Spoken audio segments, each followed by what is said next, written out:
Coming up next, Katie Gatti is the host of the new and exciting Money with Katie show. I say new. I think Katie's show has been on the air for just over a year. Super excited to hang out with her. Of course, Money with Katie comes to you from Morning Brew, and Katie has agreed to go over with us the top 5 things that she thinks were events this year that we should have learned from.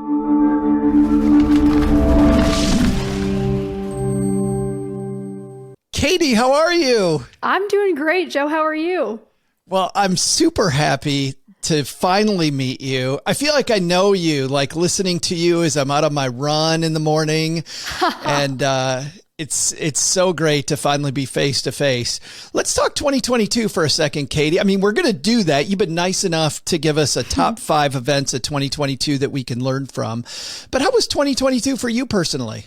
Oh man, personally, 2022 for me was great. Almost to the point that I feel like this happens to me all the time where, you know, I'll have a good year professionally or something big will happen, or I'll feel like I had a bunch of, you know, growth, and I'll be like, oh God, is this the best it's going to get? How am I going to top this in 2023? So I'm currently going through that existential reckoning right now of like, all right, nope, it's good. We're like the S&P 500, right? It's a little volatile. We've got some ups and downs, but we're going to try to keep that upward trajectory.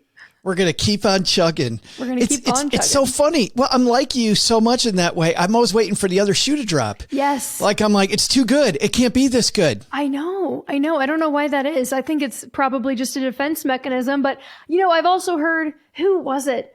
I think it was the Sequoia Capital guys that were talking about that on a podcast where they just said, you know, I think that they've been in business for decades. They're one of the best. And they were like, you know, we are so paranoid. We never feel like we can be complacent. And they kind of, you know, position that paranoia as what gives you an edge. So I always tell myself that when I'm feeling anxiety about money or work or anything. I'm like, all right, you know what? If I'm feeling paranoid, that means I care. That means I'm going to keep working hard. And, you know, that's my positive reframe. But it also, well, and that's what I love about you is you're such an optimist. Like at the end of the day, just your optimism shines through. But you know what? Maybe it's your time and my time too, you know, dealing with the financial markets and stuff that you know this better than most people. Like when people start high-fiving each other, like they were at the end of last year going, I'm such a genius. Things are so awesome. I rock. My 401k is amazing. Like that's the time when I'm always like, oh no, the shoe's going to drop. Yep, like it is absolutely. About to drop. Yeah, no, I think you're spot on. There's a great quote about that. My friend Jack Ryan says, I think it's like, risk is greatest when you forget it exists, and it's lowest when it's all you can think about. And I think that's when we should be was a perfect example of that.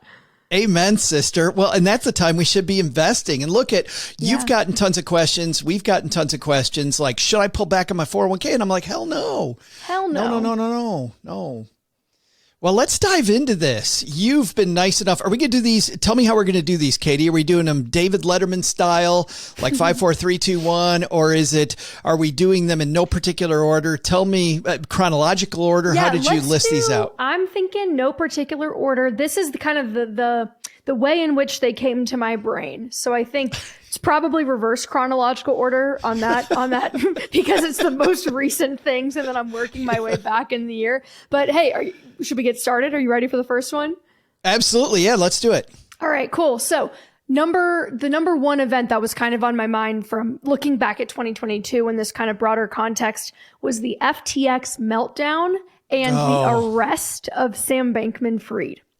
So for me, I don't want to make any grand predictions about the future of this space, cryptocurrency, like what this means long term. But I think at the end of the day, it is a valuable reminder that a healthy level of skepticism and cynicism can actually be quite valuable in investing. And if it seems too good to be true, for example, staking and earning your 10% yields on your crypto, it is. There is no 10% risk-free rate of return anywhere unless you are buying into a Ponzi scheme. Hard stop. So for me, the lesson was unregulated asset classes are just that.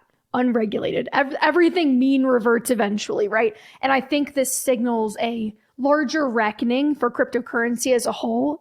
Things were already looking soft this year with Bitcoin under $20,000. The NFT market that was exploding in 2021 basically evaporated into nothing. But this really took things to a whole new level, because I think it revealed how even exchanges that have done a good job of marketing themselves as being safe were still subject to fraud. And I'm really interested to see, I think, what's going to happen next and how this is going to impact crypto as a whole. But for me, you can't talk about money in 2022 without talking about the crypto meltdown. No, it's wild how the year began with SEC investigations into the people in NFTs, which I thought was, same thing, right? Unregulated markets. I'm buying 8-bit pictures of trees and it's really cool. It's worth $1 bajillion. And then it comes crashing down, and not because the technology is not valid, Katie, but because of the fact that we've got these people on the inside who, are really the puppet masters in a lot of ways. Yeah, definitely. Definitely. I think the other kind of big, I would say, overall shift that we saw this year, and maybe not, a one isolated event, but just the changing interest rate environment. So in January of 2022, the Fed funds rate was 0.08. Less than 1%. As of last month, November 2022, it was 3.78. So it has not been that high or really risen that quickly since, I think, 2008. Like, it is a whole new interest rate regime. The days of zero interest rate policy or ZIRP, it's over, at least for the foreseeable future. I think we see this most painfully in mortgage rates. That 30-year fixed interest rate I checked this morning, it's like 7.5%. As of the time of this recording. And for the last 10, 15 years, money was so cheap that leverage was kind of a no-brainer. But in this type of interest rate environment, it really makes less sense to lever up. So we are looking at buying a new car soon, or even considering buying real estate next year, because we're moving to an area where the price to rent ratios are far more favorable for buyers than where we live now. And we're thinking really seriously about how much we want to borrow and if borrowing makes sense, given the fact that we're now over 7%.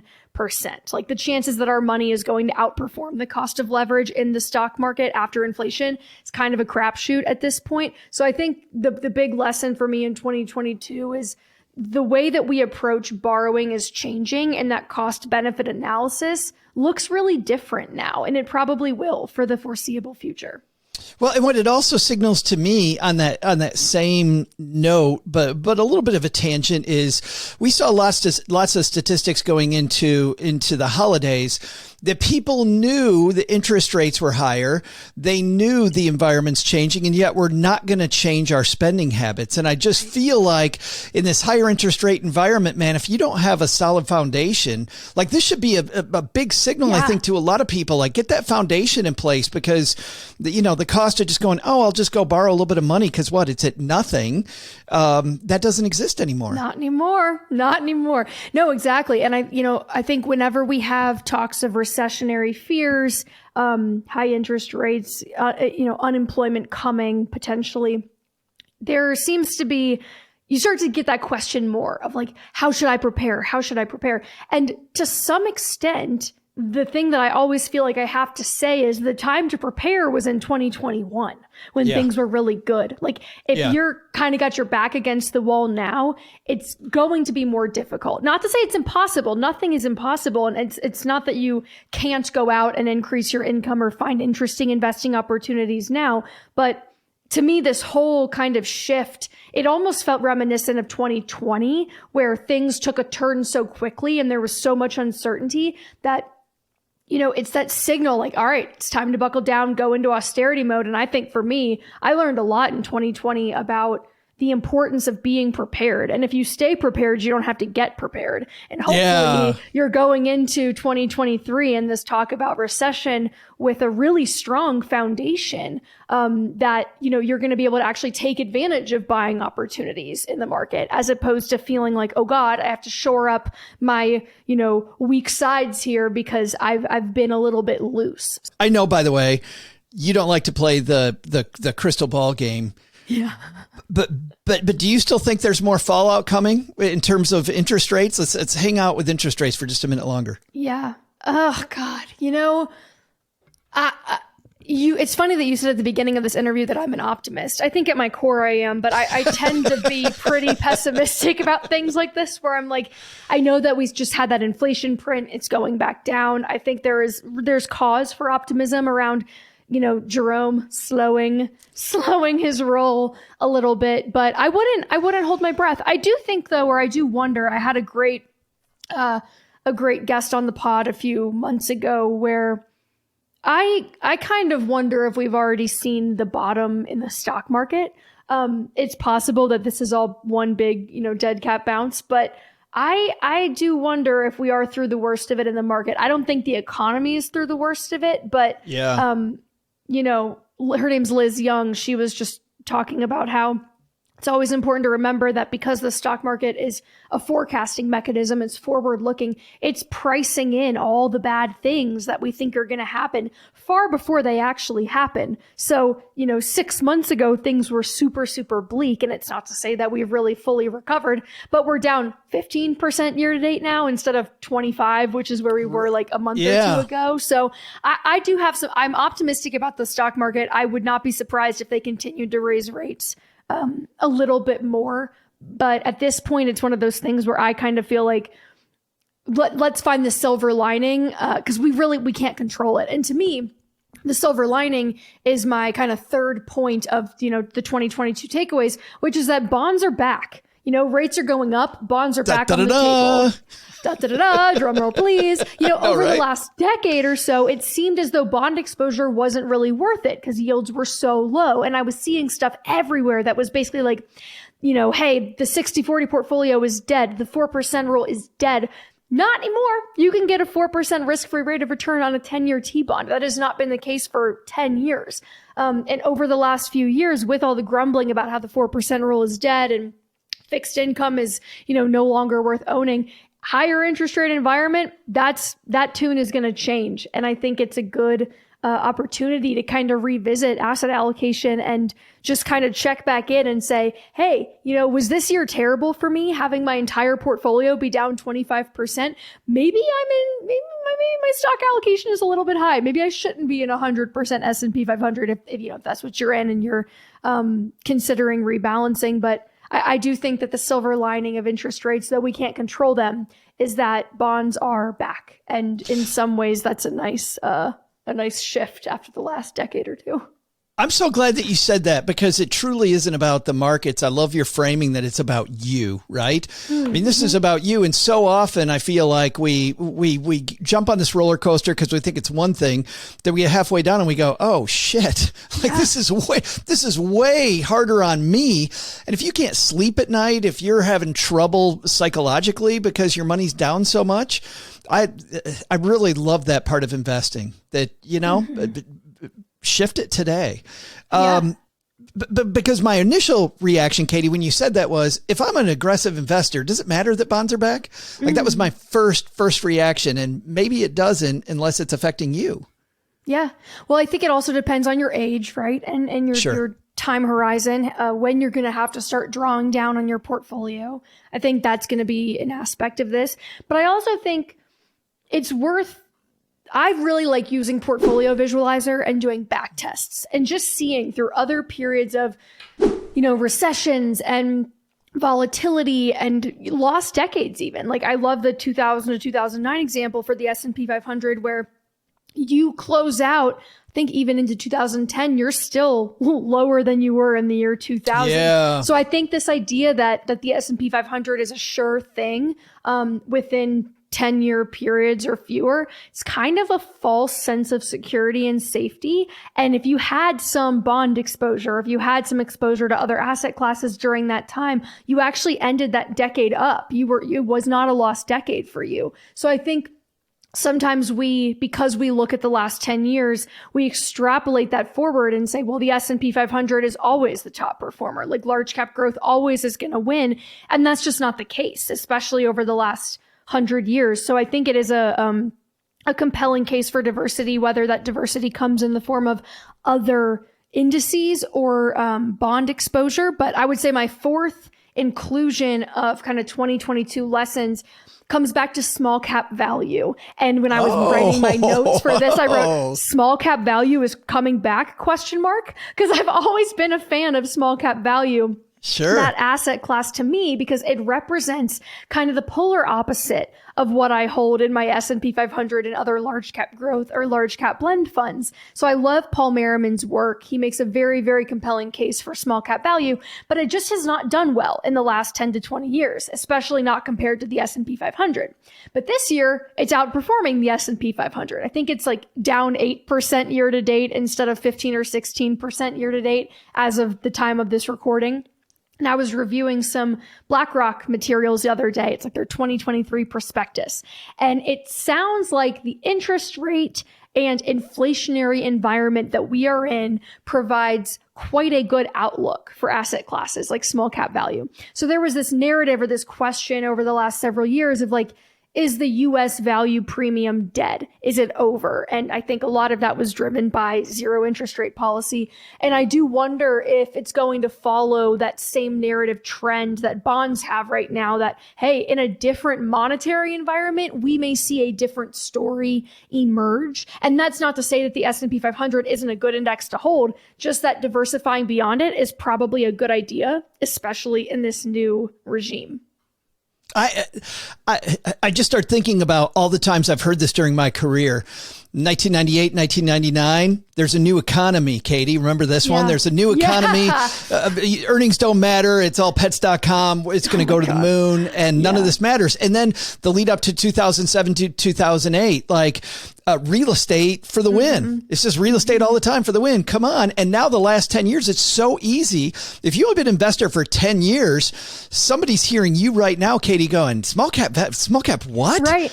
What the hell are you talking about? I feel the same way about emerging markets. I love emerging markets. Me too. I just like the sexiness of it. I think that this idea that the world's going to continue to flatten in terms of productivity and we're going to see these cool things coming out of different countries is just this great, it's just a fun place to invest. But kind of same thing there, but small cap value. You surprised me there, but I'm on board. That's fantastic. Well, I'm glad to hear that. Same with emerging markets. I think emerging markets was really the one that, put the team on its back in the early aughts, where if you had emerging market exposure, you were up like 40% after the first decade of the 2000s, which if you were just holding S&P 500, I just think we have such a recency bias, which makes sense because that it's just human nature. But I think when you zoom out and you really start to study these different periods, and to your point, even though the narrative is usually focused on something different every time because of these macro factors. So, the late 90s, it's like, the earnings don't matter. It's all about potential pets.com. We know how that played out. Real estate, it just goes up. We know how that played out. Same with the past couple years. I mean, I just think there's this kind of cyclical nature to the hype, and it may direct itself at different things, but at the end of the day, we come back to fundamentals every time because that's the only thing that we can really hang our hat on. So to close out my fifth thing, we often see our largest single day spikes during these periods of high volatility. So on Thursday, November 10th, we saw the single day highest jump. So over 5%, the S&P 500 up over 5% in a single day that we have seen in years. I think there's only been, I'm going to, fudge the numbers here, but maybe 20 times in the last 50 years that this has happened. And you could talk about the reasons why it happened and so on and so forth. But I think the more valuable takeaway is that periods of volatility and negative sentiment in the news cycle, like 2022 being the perfect example, the world is ending, there's a war in Europe, inflation is crazy. This is often when we see those big pops. And the last one that we saw was in May 2020. So a period when everyone thought the world was ending and everything, name a time of more uncertainty than like the spring of 2020, right? These single day pops are so important if you're dollar cost averaging into the market, and missing them can just be absolutely disastrous for your long-term returns. So to me, the lesson was, hey, stay the course. Those psychological wins are so freaking powerful. And they remind us, even in the midst of really scary times, that we are going to be rewarded eventually. So I know that I said hey, diversify beyond the S&P 500. The S&P 500, though, it is a top dog for a reason.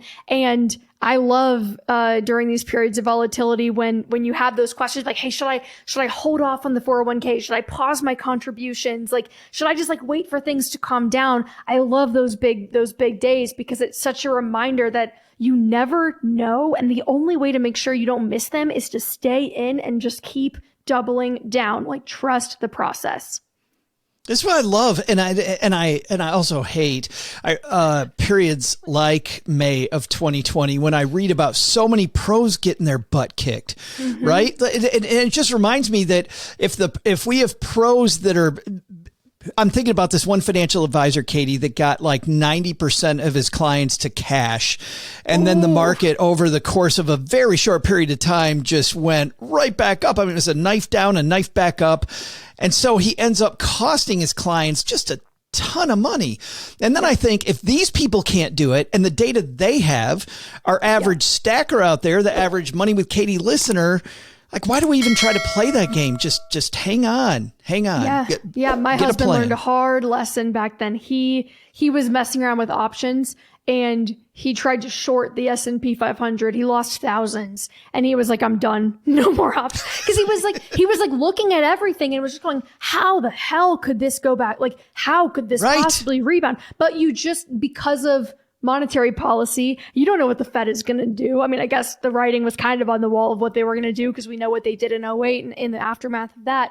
But exactly, it's almost just not even worth trying because you see these groups that I think hedge funds are actually doing quite well this year, but in general, even professionals really struggle because there are so many variables and the market does behave in the short term in relatively irrational ways. So to try to layer rationality on top of that and then make these big bets, it doesn't make sense. And this has been the first period for me. I'm 27, so I have never invested in a bear market. I've only ever invested through a bull market.